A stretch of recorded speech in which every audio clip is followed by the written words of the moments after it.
Thank you so much. Thank you for this warm but maybe also a little curious introduction of who she is, this Pernille Weiss, coming from Denmark, the country known, I think, internationally mostly for Borgen, and this female politician who disrupted somehow Danish politics. And now a fourth season is coming up where this Birgitte Nyborg is apparently, that is the rumors about the concept of that season.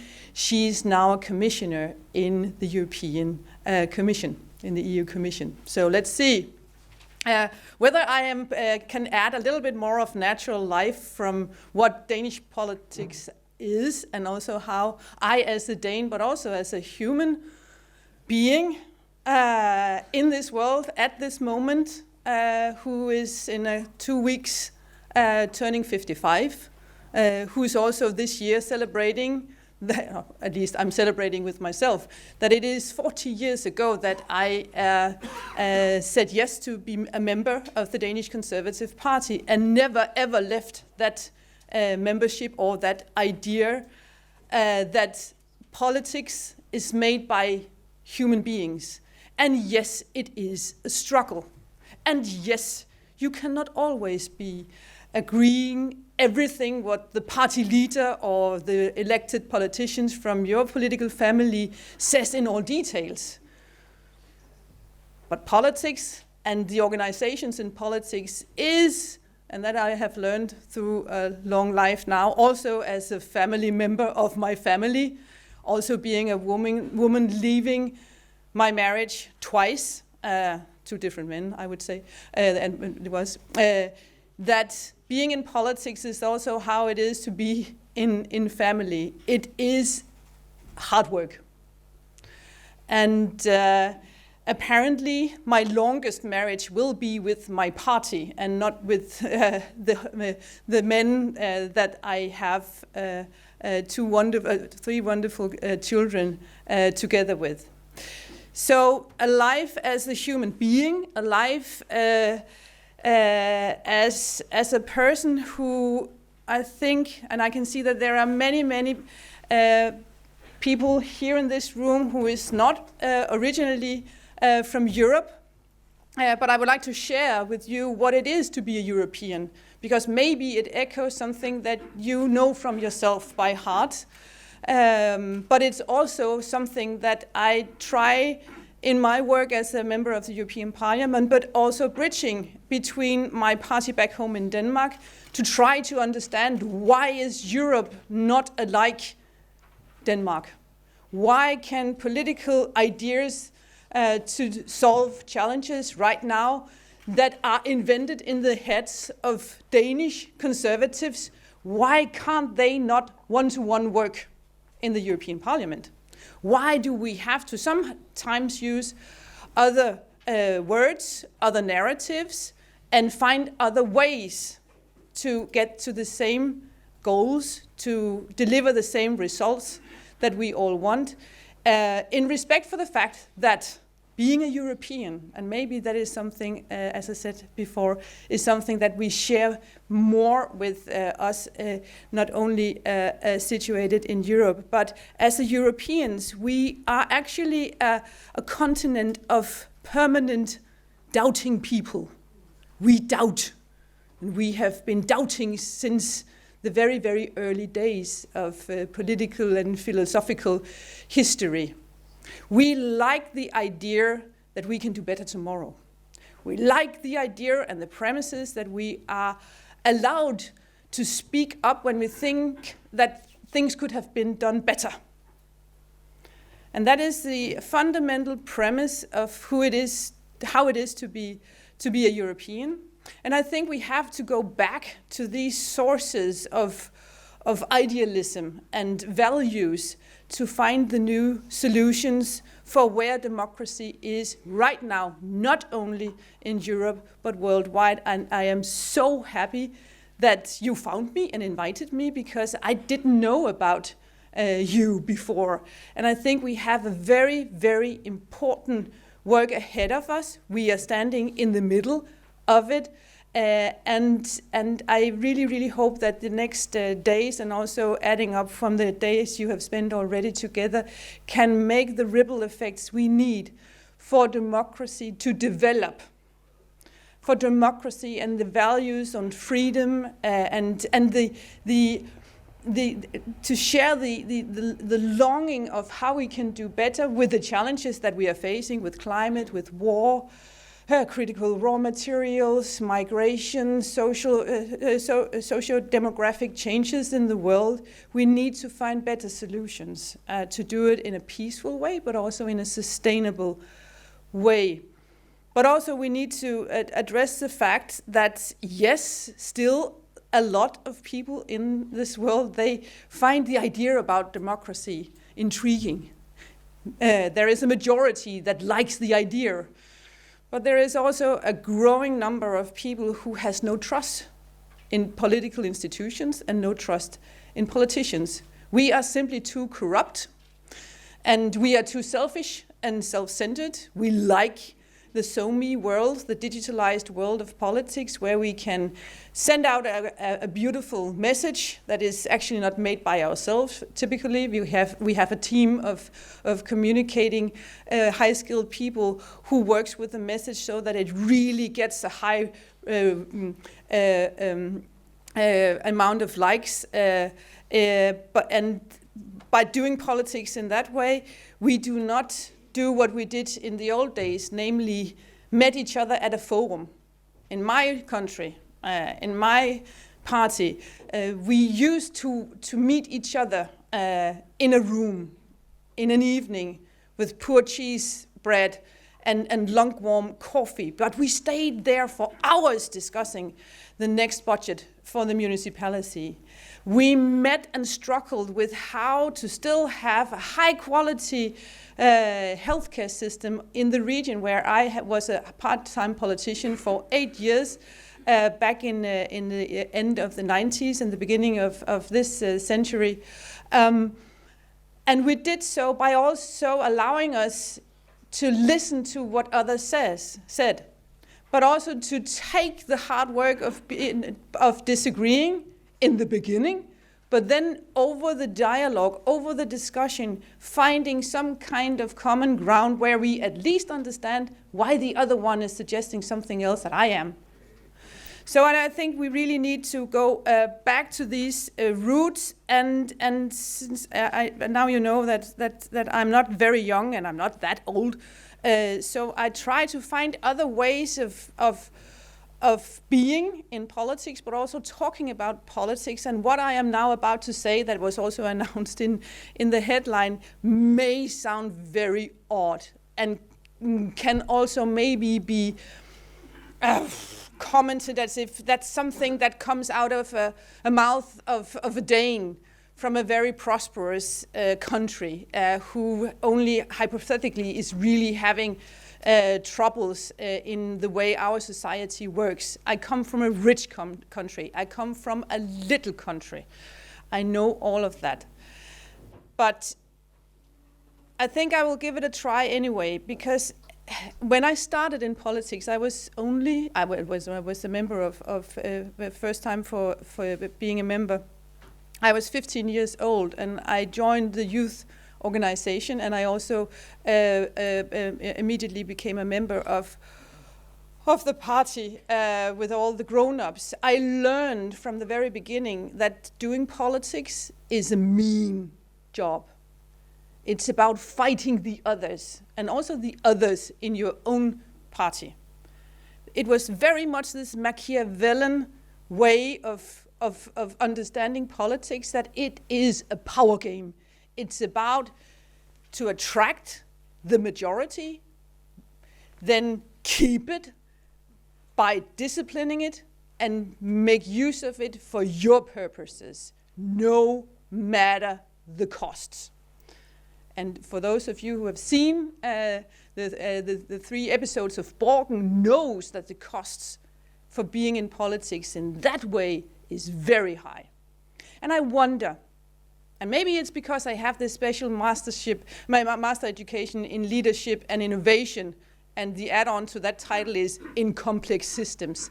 And that is where I learned how to work with culture, and especially with artful tools, artful theories, artful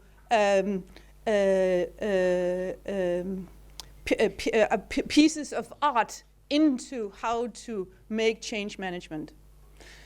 And maybe it is because I'm a certified sexologist. I don't know. The secret about sexology is actually that it's not so much about sex. It's about relationships. It's about why we get this stomach ache when someone talks to us in a specific way. And it's not only isolated to the love relationship between partners, or between me and my mother, or between my son and me. It's also friendship relationships. And when you work in politics, you use almost all your awake hours on the relationships in politics. And there the dynamic is actually the same. When someone hits me on Twitter, or in an oral debate is better than me to articulate and win the majority in the room and the applause, then that hits me exactly the same way if I was at a blind date reception thing where I'm trying to scout out who can I talk to, where is some kind of a silver thread of communication, not for a love relationship, but just for a good friendship, or at least a good conversation for the evening. So I have been inspired by my background, by this Machiavellian idea that politics is about killing other people and keeping, and it is, I know they don't have to die like that. I mean, we are not in the medieval where it was allowed to kill people for politics. I mean, that was actually the idea of Niccolo Machiavelli, that if that is the cost, then that is the cost. I think, I mean, power was in this world, politics was in this world before Machiavelli gave us the book of his method. I think it is time to say this book is not enough. The book is important because it still is like that, but there is more we can do. We could actually also take the books that are related more to the philosophical concept of what is art, what is love, and how do we do that also in politics? Because I claim, actually, that politics is also a work of art. Sometimes we hear, sometimes we read, sometimes we see colleagues in politics who really does art. It can be an op-ed that really is being remembered for the next decades because it said something that was very, very important. Or it is a speech that softens our hearts, or give us the courage to then vote also in a way where maybe we, as the now elected politicians, can be criticized because it's not an easy vote to give. But in the long run, with the hands of the contract to the generations after us, this is the right thing to do. And that is art. For me, that is art. But also because for me, art is the possibility that the human actions we do with each other as how culture works, that is we can't have art if we don't have culture. And culture is how we talk, how we act, how we relate to each other. And therefore, we cannot rule out actually the possibility that also the culture in politics invites many times during the day and the week for us as elected politicians to make an art piece for our democracy. So I want to lift up the ambitions from us as politicians, that it's not only a matter of how could I win the most likes on my tweet, how could I have an extra mandate on the cost of others because I twisted in my campaigning their viewpoints a little bit more to get the sympathy to my side. You know all about populism and how that works in the daily, digitalized, high-speed world of communication. What if we didn't do that?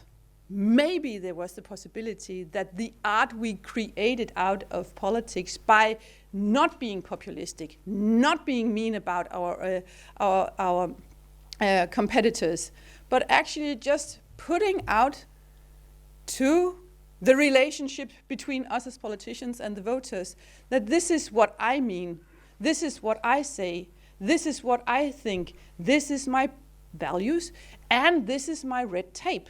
This is my red lines, and here I stand, judge me on that, and then take it from there. I think there is somehow a way forward for our democracy who is facing a lot of challenges right now. I said about digitalization and high-speed communication, that's one big part of the puzzle for why there is this decline in taking part in elections. There is this decline of identifying yourself as being affiliated to a political family. We see that shrinking in more and more also in my country, although we have this traditional culture of civil society gathering in organizations where we sing a lot and dance a lot, but that's something about folklore and what that does with people that I won't open for now. But I also think, and maybe that is a little risky for me to say that I don't know. I haven't said what I'm saying now to so many people like you. So I'm also testing a little bit the waters for how that can fly. I think one of the big issues we need to address about democracy right now is also that as voters, I'm also a voter, I'm also just a normal citizen, and I judge how the national politicians are talking to me back home in Denmark. So my reactions is maybe similar with my neighbor who is not a member of the European Parliament. But when I'm talked to as a client, as a consumer, as a patient, and not as a citizen, not as a human being that, yes, do need help from the public sector. I need the roads to work, for my car to get forward. I need the nursing home to be there for my parents when they in a few years will need that. So yes, I am somehow a client, but I'm also a citizen who gives back to society what I can give. So there is this, like in the works of love, if someone of you have read the many and also sometimes very complicated books of Søren Kierkegaard, the philosopher. Does that? Yes, there's one nodding in this room more who does. To all the young people in this room, please buy Works of Love by Søren Kierkegaard. And every time you have a love challenge where you better would like to send him or her a text message saying how wrong he or she is about your intentions and what you can do as a couple, read a chapter in Works of Love and learn what we can also use in politics, namely that when politics as love really works, that's my hypothesis, as something that can contribute to the culture of our democracy, is happening when we as politicians are the invisible hand that guides our society to find the meaningful solutions and embrace them as if they would have chosen them themselves if they were in my shoes. Of course, you should know as a voter from which political group or which politician does this here stem from. But I am so sick and tired as a voter, as a citizen, to be talked to as if I am a client, as if I am a patient, and as if I am someone who doesn't know what to do myself and does not understand that we need to find some sustainable solutions where we can cover most interests as possible. And I am not so ignorant that I cannot, from the elected politicians, be invited into the room where we talk about the paradoxes and dilemmas in our society. I think we make a big mistake as politicians addressing voters and citizens as if politics is a part of our consumption and overconsumption, consumptive society. In the days of Machiavelli, it was about how to survive.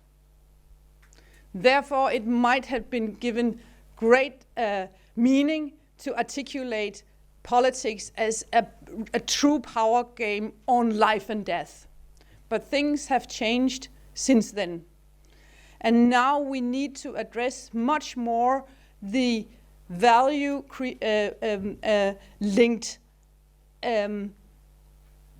dilemmas and possibilities that exist when we try to act as politicians and do democracy with each other as not a power game, but something where we really want to do good for the other. A big concept of Kierkegaard, and I'm not preaching Christianity over something else, it's just the Kierkegaardian philosophy on neighbor love, that what we all really want to do, and also politicians, but sometimes we forget because we are told that it is about a power game and how to gain majorities and most likes on Twitter. But what is actually the power in our culture that makes us work in relationship with each other? That is the longing to do good. I mean, it's difficult to, there can be companies and people who really want only to maximize their here and now profit. But we know from experience when we look at these companies, when we look at these colleagues and these neighbors, that by the end, karma will hit them. That is not a sustainable way of living. Somewhere the price, the cost, the invoice will come to either the company or to the person who did that. So we know instinctively in ourselves that it's better for us and it's better for others, that what we do is actually an act of neighbor love, that we really want to do good. So therefore, I have this crazy idea that I think we should see politics as more as an act of love than a power game. It's simply that thought I have, and I try to articulate it as good as I can. And sometimes when I go a little nerdy into books on this topic here, I find some very interesting quotes that was said many years ago, where I said, where I then think to myself, why on earth didn't anyone really actually understand what was said by those very clear-sighted people? Like, for instance, the former librarian of the U.S. Congress, Archibald MacLeish, who said that democracy is never a thing done. Democracy is always something that a nation must be doing. So that refers back to what you share as an interest, and I'm very grateful to know that you guys exist and your activities are made, because politics is a cultural act, but it's a cultural act that doesn't open the doors to see our actions more than just a matter of the game on power. We could actually do like people in culture working with art do because what they do is also risking a lot more when assessing their current time, and also asking questions in a lot more inviting and intriguing way. I mean, if you look to the European Treaty, it doesn't say anything on academic freedom, but that's away from the point of this morning. But every place, the very few places in the treaty that talks about democracy, that talks about creativity and culture, then you kind of sense the poetry that can exist in a democracy. But it's just small hints. Luckily, we found out that art and creativity can do so much more to society than we in the first years after the industrialization saw in our society. And that was actually where the bricks was laid for us as being looked upon as if we are consumers, patients, clients, and not citizens who can think and act, and also can live with the fact that sometimes our neighbor needs more help than I do, and that's all right. It's not a constant run to get the same exact privileges as my neighbor, because maybe it's better for me to wait until the time where it is really needed for me to reach out my hand and say, yes, now I need help. But not when politicians tell me to see myself as a client in need. Yeah, so that is my message to you. I don't know if you can use it. I see on the other speakers that you have on the list that I'm a lightweighter, and I'm also maybe a free thinker from your point of view. But I am running again in 24 as Spitzenkandidat for my party, so I will be around for a while. And I am trying to see if I can gather a group of colleagues and citizens who, together with me, would like to talk a little bit more about what if we talked about politics as something more than a power game? What if whatever I do every day with my political mandate is also being kind of judged on the table, on the weight, if it is actually art, if it is actually a true and clean and pure and honest act of love.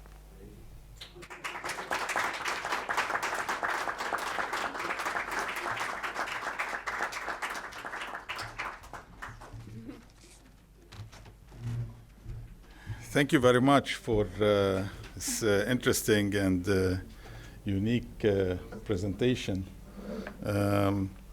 There's no doubt that ICD provides a forum for presentations that are given from different perspectives, dimensions, not only with respect to the country, which nationality, but also with respect to many other dimensions. There's no doubt that perspective of art is a new dimension for me in politics. Never viewed that before. Of course, in Denmark, probably politics is slightly different than in Lebanon. I don't think love and politics mix very well in Lebanon. So, of course, we don't have the infrastructure that you have. Bad love, Yeah, there's bad love as well, yeah. Well, we have a lot of that, yeah. And stomach ache you spoke about, we have stomach ache, but not out of love, out of many different things. In all cases, before I open the floor for questions, I'm sure there are questions that have intrigued, some in the audience, but needless to say, as you mentioned, politics is a power game everywhere in the world. But from what you've mentioned, wouldn't you say that, as far as governments, that technocrat cabinets rather than political cabinets, which is what's practiced in a lot of the Scandinavian countries, European countries, not so much in the Middle East. If you get a technocrat cabinet in Lebanon or in the region, in the Middle East, and it's out of the box. It's unusual, whereas it's the norm in Scandinavia. Wouldn't you think that this would serve democracy better, since this is the title of our, venue? Can you all hear me? You can. Yeah, but then I can't see. Okay. Thank you. Well, that's a very, very interesting question. And also that you see the Scandinavian countries that being a more technocratic in the way politics works, because we work maybe a little bit less with emotions and more with evidence. We take sustainable, well-analyzed decisions. Okay. If that is the point, that we can be technocratic and still be an open democracy where we talk with citizens, where we also address dilemmas, and where it is not experts who is telling us how we should spend our public money and what I am allowed to do and to buy and so on in my country, then that is okay. I'm trying myself, since I have a pass in evidence-based design and how to do that methodology. So I very much encourage, and that's also why I have a seat in this technological assessment panel in the parliament, that we need better foundation, better data to make the right decisions. But I don't see a technocratic model as the opposite of a democracy. Democracy can actually work with data much more clever than we allow it to be. If we address voters as someone who is not more stupid than I am.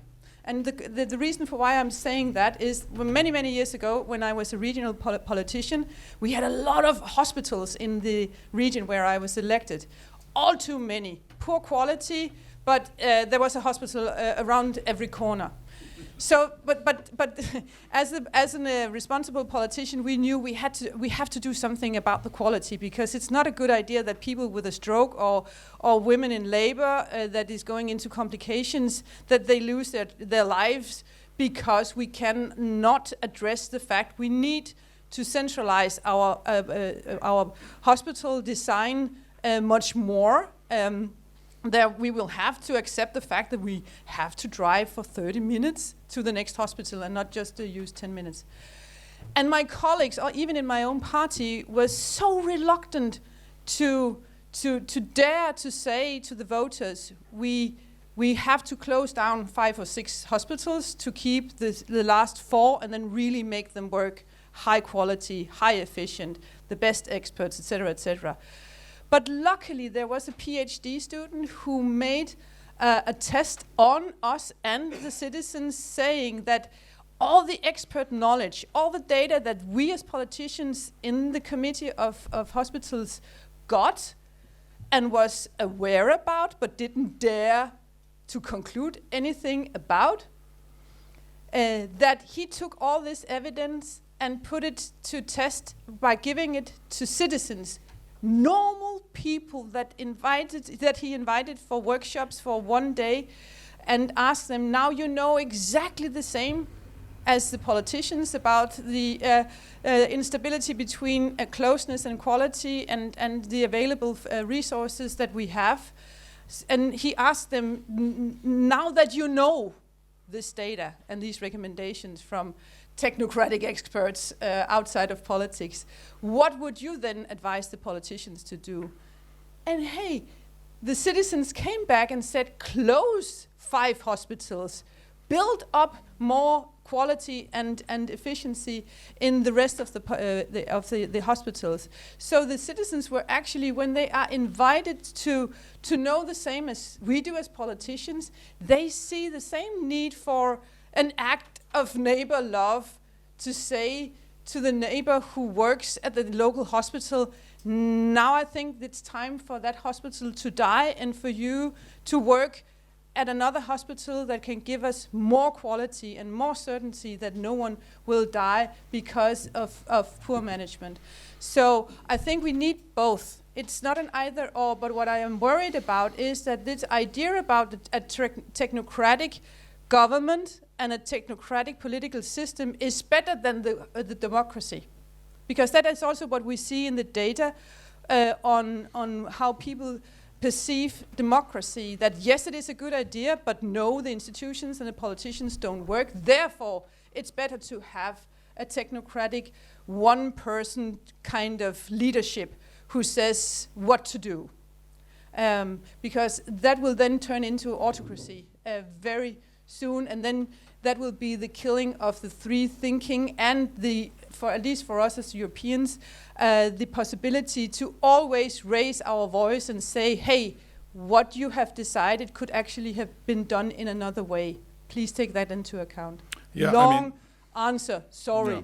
for a very, very good question. So this is, part of the question I asked. But in Lebanon, we've had many unity governments. They call them unity governments. They represent all political parties in the parliament, which is their playground. But it always went into deadlock, always, and that stagnated the whole country. Projects stopped, and this is why we're suffering now from 30 years of, mismanagement and political deadlock. So, but that's and the reason why I said technocrats, is because technocrats, if they don't belong, it doesn't mean that you don't have political directions, but if you don't actually belong to political parties, you just mentioned it. We were happy in the European Parliament when Mario Draghi took over in Italy for a while, and we were crying when we saw that his days ended. But I don't exclude either or. It could be a mix, yeah. But I'm saying ministers belong in a cabinet belonging to a political party cannot go against their simple as that, cannot go against their political parties. And you alluded to that before. You may not always agree with your so technocrat cabinets are given more leeway to maneuver around policies implementation. Any more questions? Yes, there's a question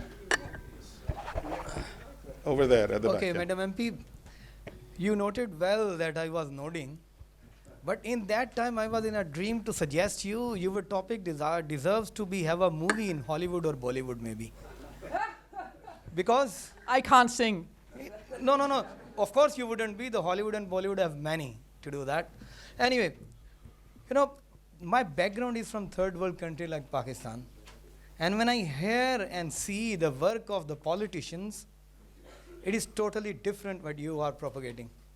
And unfortunately, when I heard the news of the Qatargate scandal of the involvement of corruption in your MPs in the European Parliament, I'd say no, they are always everywhere. They are everywhere in the same status, same position, and hungry of power. How to change the concept of the general masses towards the politician when we see even in a beautiful and lovely countries in terms of economy and everything, they are still involved in they are still involved in corruption. Another thing, what I understood you propagate while explaining the Hegelian philosophy, relating it to the Christianity philosophy, loving to the neighbor. If you have to promote Hegelian philosophy, why as a politician? Why not as a priest, or why not as a social worker? The question rose in my mind because, I am a professor by profession in a government university, and I proposed my wife to run for the election of the councillor. And she said, what is the benefit then? I'm already working on your behalf in the NGO and everything. If I have to, she said, why I should serve the contest for the councillor election for the union council? I said, it will give you an opportunity to access to the power. She said, when I would be going for the power, of course, there shall be something negative because to maintain the power, I will have to do something, especially in my political culture where I come from. But when I see the Qatargate and other countries, I see it's almost the same. Can you reframe or refrain my mindset, please? Whew.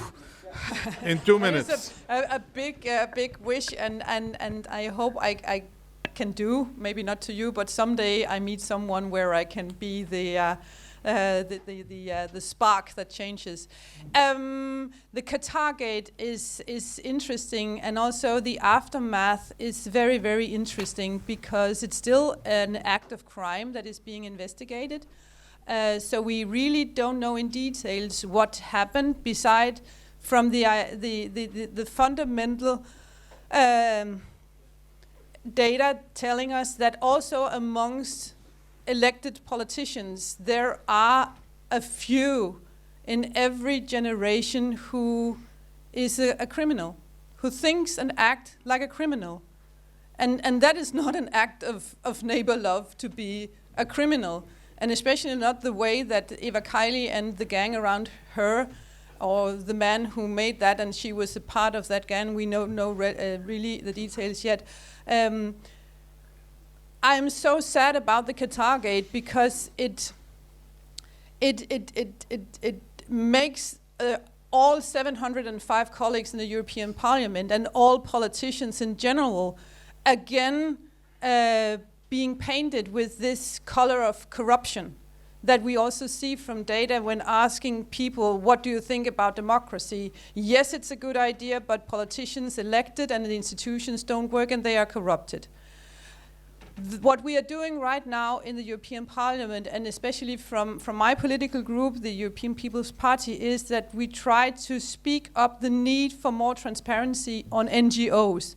And I guess that when your wife tells you that she would not go for a traditional political career because what she's doing as an NGO activist is actually serving and giving her the feeling of adding a purpose to her life and also giving value to our democracy. I think she's more a politician than that you maybe see. So what we could do in the European Parliament and the EU institution is to create much more transparency on the NGOs, because it's like a way to access the political institutions and there to find out who has, although they are elected as politicians, they have this gene inside of them that they want to do a crime to make themselves rich. And I mean, we are not angels in politics. We are exactly as people in general are, and we are elected by the people. And sometimes it happens that also colleagues do something that they cannot do. What is sad is that then we are being generalized as such. Thank you. I'm told it's time for the break. Is there a quick question? Maybe one on the front, and then we'll continue the discussion informally on the break. But somebody is giving me the... Thank you. I hope it's going to be a quick question. My name is Jorien Wuiter. I'm a member of parliament in the Netherlands. Thank you for your brutal and authentic honesty. Wonderful. I'm very curious, especially also due to the title of your contribution, where you express and explain the transformation from the game of power. You articulate Machiavelli to the love game in politics. I'm very curious whether you can recount in your own experience, because you have a vast political experience, whether you made that transformation from a game of power to a game of love, and what triggered it, and what type of practice can you maybe highlight as an example of a game of love in your political work in Parliament? It's a very good question, and there's a very practical thing to do. That was it for me. I was appointed as a front runner in 2018, and I was the most unknown front runner ever from my party and in Danish politics, running for the European Parliament. So I really had to do a big work to get people to know who who I am and what I wanted to do with their votes. And I was advised to play the social media in a harsh way, in a hard way, in a way that gained publicity. And I had one of Denmark's most known advisors to help me in the beginning. But what he wanted me to do to gain attention was something that really hit my stomach, because I also met people on the streets and in physical meetings who said, we don't like when you politicians, you fight like that in the media and in the social media. We want to hear that you actually talk decent to each other, that you also allow yourself to listen to each other, and that you don't jump into a fight every time there is a possibility to do so. So I changed my tactic, because I wasn't a full-time politician when I agreed to be the front runner. So I had also the possibility to say it's the odds that I will be elected is so low that I can just go into the election campaign with what I trust myself to be happy to have done, because if I fail, then I didn't lose myself during the way. So I tried. I am not an expert. I also do failures. I can also be picky and mean on social media, but it doesn't happen very often. And the practice I do, because that is also what you asked me, the practice I do every time there is an invitation to bully one of my colleagues, I don't do. Every time there is a possibility for me to articulate something in a mean and pathetic way, I rewrite my message so that I still get through with the same essence, but I don't do it by pointing at him or her or making a false statement of theirs, because that's what we often do in Danish politics. We say that the other one says like this.